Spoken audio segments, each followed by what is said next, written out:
तो देखो मादा जनन तंत्र में कौन कौन सी संरचनाएं होती हैं। ओवरी पाई जाती है, मतलब कि अंडाशय। उसके बाद में ओविडक्ट, अंडवाहिनी, और एक संयुक्त अंडवाहिनी पाई जाती है जिसको क्या बोला जाता है, योनि।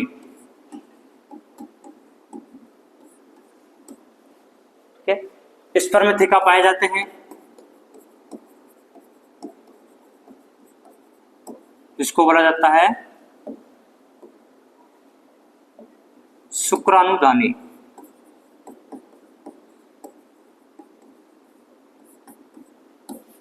ये कितने होते हैं, 2 होते हैं। 2 ग्रंथियां भी बताई थी मैंने, कौन सी, संपार्श्व ग्रंथियां।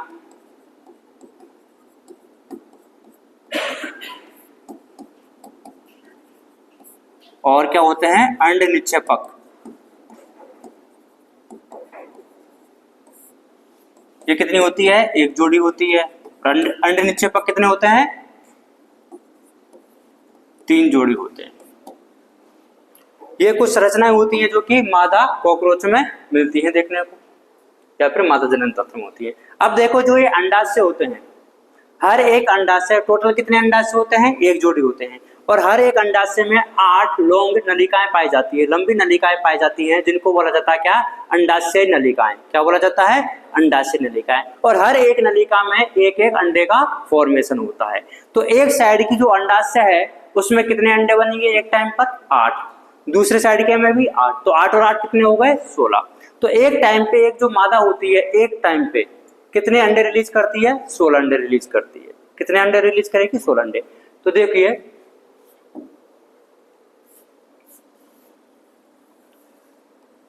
ये एक साइड की ओवरी है, ये दूसरे साइड की ओवरी है। इसमें कितनी पाई जाती है ऐसी ट्यूब्यूल्स, 8 ट्यूब्यूल्स पाई जाती है।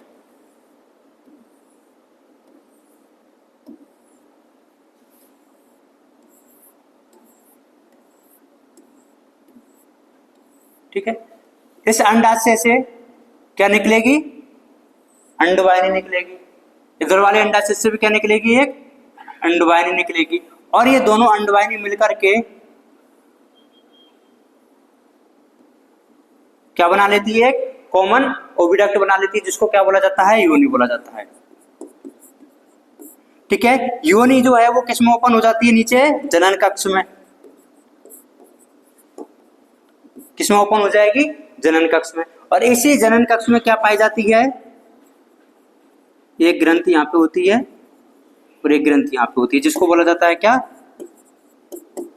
स्पर्मेथिका, शुक्राणुधानी। तो ये हो गई है।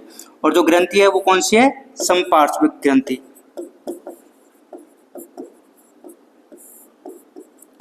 इस संपार्श्विक ग्रंथि का होता क्या है, देखो इधर से अंडे आ गए, इधर से अंडे आ गए। ठीक है। फिर अपन ने कल देखा था कि जो शुक्राणुधर है, मतलब कि क्या था, शुक्राणु आए थे, इधर के टेस्टिस से भी शुक्राणु बने और इधर के टेस्टिस से भी क्या बने, शुक्राणु बने। शुक्रवाणी से होते हुए वे कहां पे स्टोर हो गए, शुक्राशय में। शुक्राशय में उनकी क्या बना दी जाती है, एक बॉल लाइक संरचना बना दी जाती है।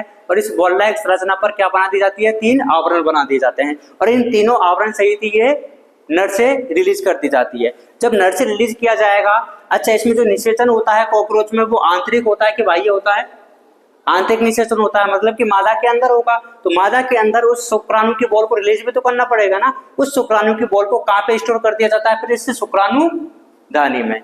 यहाँ पे कौन आ गए, शुक्राणु आ गए, शुक्राणु की बॉल आ गई है। ऊपर से इधर की साइड से और इधर की साइड से क्या आ जाएंगे, अंडाणु आ जाएंगे, ओवम आ जाएंगे। तो शुक्राणु मिल चुके हैं और अंडाणु भी मिल चुके हैं। अब क्या हो जाएगा, निषेचन हो जाएगा। निषेचन होने के बाद में क्या बन जाता है, युग्मनज। अब युग्मनज को क्या किया जाएगा, ये जो संपार्श्विक ग्रंथि है ना, ये क्या बना देती है, निषेचित अंडों को एक कवच में स्टोर कर देती है, जिसको बोला जाता है ऊतिका या फिर अंड कवच। क्या बोला जाता है, ऊतिका या फिर अंड कवच। और उस अंड कवच में 8 इधर से आते हैं और 8 इधर से आते हैं। भाई ये नंबर कम है कि ज्यादा है, इसके हिसाब से तो ज्यादा ही है ना। तो इनको एक सिस्टमेटिक अरेंज करना पड़ेगा। उस सिस्टमेटिक अरेंजमेंट को करवाने का जो काम होता है वो कौन करते हैं, अंड निक्षेपक करते हैं। तो ये जो अंड निक्षेपक है ये क्या करेंगे, उस अंड कवच में जो युग्मनज होते हैं ना, उनको क्या करते हैं, व्यवस्थित करते हैं। व्यवस्थित हो गए, अंडे कवच बन चुका है। अब इस अंडे कवच को क्या कर दिया जाता है, बाहर रिलीज कर दिया जाएगा। अंडे कवच में क्या है, निषेचित अंडे हैं, इनका फिर क्या होगा, बाहर आकर के कायांतरण होता है। कायांतरण जो होता है उसका वो धीरे धीरे होता है, ऐसा नहीं कि डायरेक्ट। देखो एक इसमें एक जो नाम आता है इसको बोला जाता है पैरामेटाबोलस कायांतरण। क्या बोला जाता है, पैरामेटाबोलस। इसका मतलब ये होता है कि डायरेक्टली जैसे नॉर्मली तो क्या होता है कि जो एम्ब्रियोनिक कंडीशन है उससे क्या बन गया है, वयस्क बन गया है। इसमें ऐसा नहीं होता है, इसमें बहुत सारे स्टेप आते हैं जिनको बोला जाता है निम्फ अवस्था। क्या बोला जाता है, निम्फ अवस्था आती है। तो ऐसा उस निम्फ में, जैसे कि ये एक निम्फ बन गया है, ये दूसरा निम्फ बन गया है, इस निम्फ में कुछ चेंज होगा तब जाकर के कौन सा बनेगा, ये वाला बनेगा। फिर इसमें भी कुछ क्या होता है, चेंज होता है। और ऐसा कितने बार चेंज होता है, 13 बार होता है। इस चेंजेस को बोला जाता है मोल्टिंग या फिर निर्मोचन। क्या बोला जाएगा, निर्मोचन बोला जाता है। तो 13 बार निर्मोचन होने के बाद में तब जाकर के एक क्या बनता है, वयस्क बनता है। क्या बनेगा, एक वयस्क कॉकरोच का फॉर्मेशन होता है। ये तुमने नोट कर लिया था ना इतना, अब लिखो मैं जो बोल रहा हूं, आगे पॉइंट में लिखते जाना। प्रत्येक साइड की अंडाशय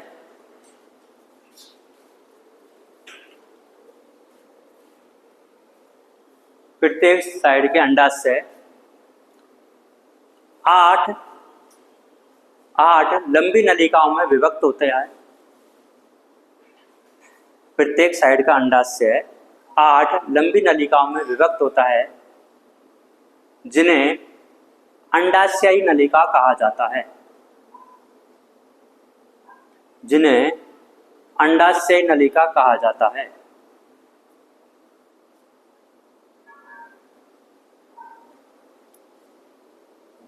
अगला पॉइंट लिखो, अंडाशय उदर के 2 से 6 खंड में उपस्थित होते हैं। अंडाशय उदर के 2 से 6 खंड में उपस्थित होते हैं। अगला पॉइंट लिखो, अंडाशयों में अंडाणुओं का निर्माण होता है। अंडाशयों में अंडाणुओं का निर्माण होता है।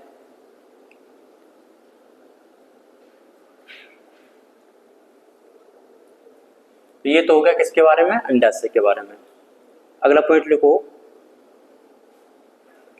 अंडाणु अंडवाहिनी से होते हुए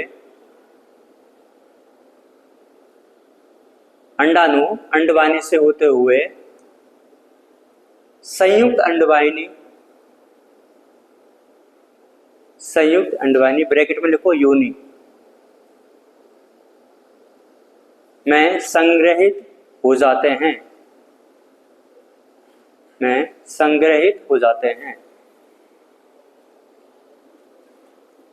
नेक्स्ट लाइन लिखिए, मैथुन प्रक्रिया समझ में आता ना, सेक्सुअल इंटरकोर्स या फिर कोपुलेशन।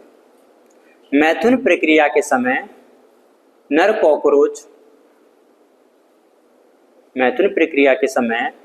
कॉकरोच अपने स्पर्म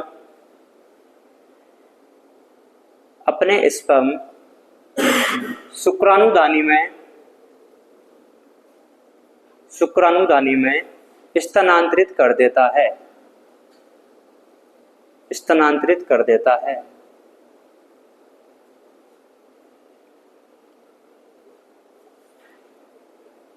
अगला पॉइंट लिखिए, मादा कॉकरोच के अंदर निषेचन होता है। मादा कॉकरोच के अंदर निषेचन होता है तथा युग्मनज का निर्माण होता है। मादा कॉकरोच के अंदर निषेचन होता है तथा युग्मनज का निर्माण होता है।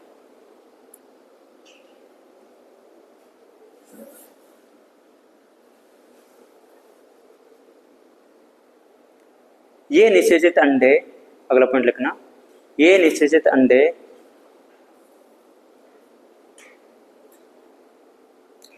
संपुट में ये निषेचित अंडे एक संपुट में व्यवस्थित रहते हैं जिसे अंड कवच या ऊतिका कहा जाता है, जिसे अंड कवच या ऊतिका कहा जाता है।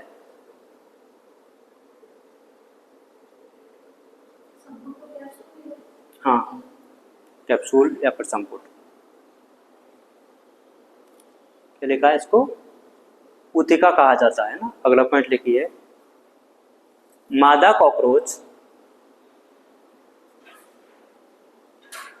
कॉकरोच इस अंड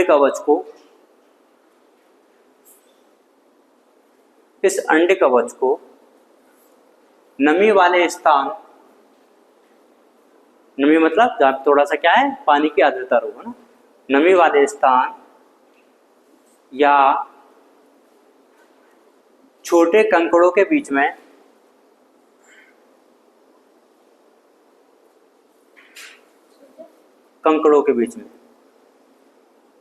छोटे छोटे कंकड़ नहीं होते हैं पानी के आसपास में, उधर छोड़ देती है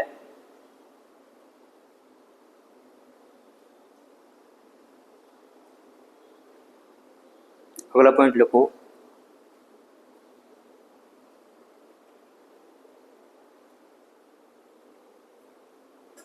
यह अंड कवच गहरे लाल रंग का होता है, डार्क रेडिश कलर है ना, जिसका आकार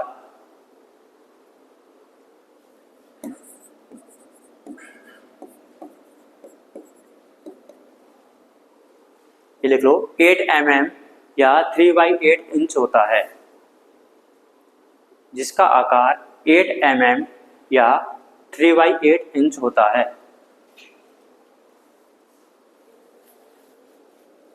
अगला पॉइंट लिखो, इसमें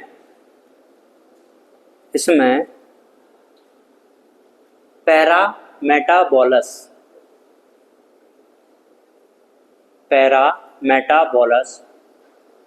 प्रकार का कायांतरण पाया जाता है। इसमें पैरामेटाबोलस प्रकार का कायांतरण पाया जाता है। ब्रैकेट में लिखिए, निम्फ अवस्था द्वारा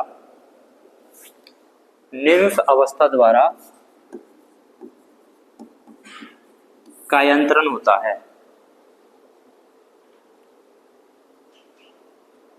निम्फ अवस्था द्वारा कायांतरण होता है। अगला पॉइंट लिखिए, कॉकरोच में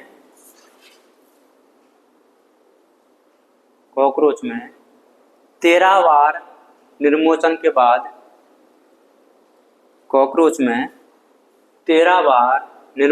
बाद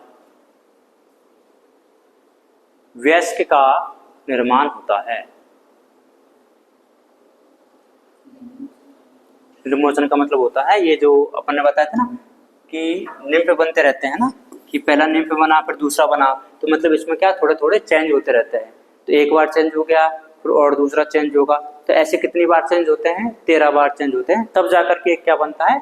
वयस्क कॉकरोच का निर्माण होता है। ठीक है, तो ये हो जाता है कॉकरोच खत्म।